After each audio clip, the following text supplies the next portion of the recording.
menyerahkan jabatan khalifah kepada Umar bin Khattab.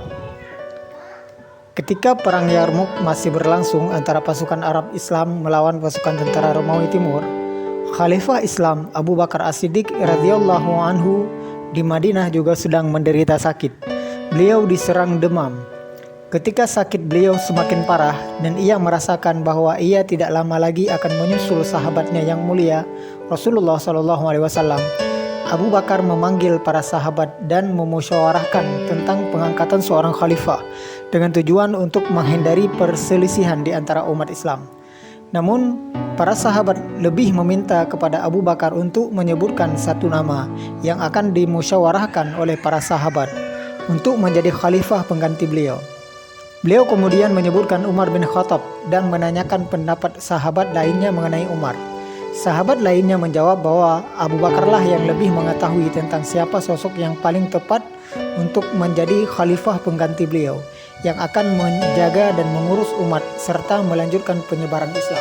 Abu Bakar berkata, "Demi Allah, sungguh saya tidak berlebih-lebihan dalam memaksakan pendapat saya. Saya tidak mengangkat khalifah karena keluarga, dan sungguh saya mengangkat Umar bin Khattab radhiyallahu anhu sebagai khalifah, maka terimalah ia dan tunduklah kepadanya." Abu Bakar meminta Utsman bin Affan untuk menuliskan surat atau piagam penunjukan Umar sebagai khalifah. Adapun isi piagamnya tertulis, Bismillahirrahmanirrahim. Ini adalah amanat Abu Bakar, Abdullah bin Abu Quhafah kepada kaum muslimin. Sesungguhnya saya telah menunjuk Umar bin Khattab sebagai khalifah untuk kamu semua, karena saya akan memberikan kebaikan kepada kalian semua. Apabila dia sabar, maka hal itu memang yang saya ketahui, dan pandangan saya terhadapnya memang demikian. Tetapi apabila dia bertindak zalim atau berubah sikap, maka hal itu di luar pengetahuan saya. Hanya pada kebaikan saya bermaksud. Sesungguhnya setiap orang itu tergantung pada perbuatannya, dan orang-orang yang zalim itu kelak akan mengetahui ke tempat mana mereka akan kembali. Kemudian Abu Bakar menstempel piagam tersebut dengan stempel Rasulullah SAW, lalu kemudian meminta kepada Utsman untuk membacakannya di hadapan orang banyak. Maka kaum muslimin setuju atas pengangkatan Umar sebagai khalifah. Kemudian Abu Bakar membaiatnya serta berwasiat kepadanya agar menegakkan keadilan dan kebenaran. Umar pun menerima apa yang dibebankan kepadanya dan menyatakan kesanggupannya untuk menanggung segala hak.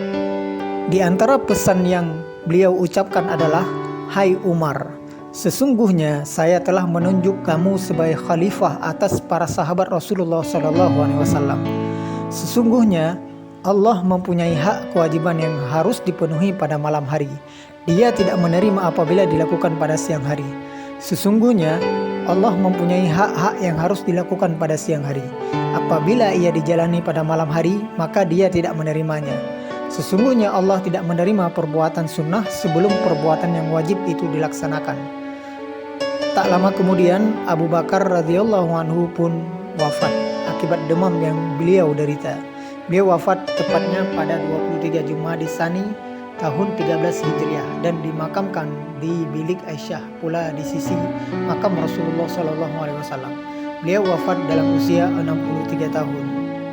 Abu Bakar As-Siddiq radhiyallahu anhu memimpin umat Islam sebagai khalifah hanya selama 2 tahun 3 bulan. Tetapi dengan masa pemerintahan yang singkat tersebut, Khalifah Abu Bakar telah membawa kejayaan dan kegemilangan yang luar biasa kepada umat Islam, yang mungkin untuk ukuran biasa harus ditempuh dalam jangka 10 tahun. Allah memberkahi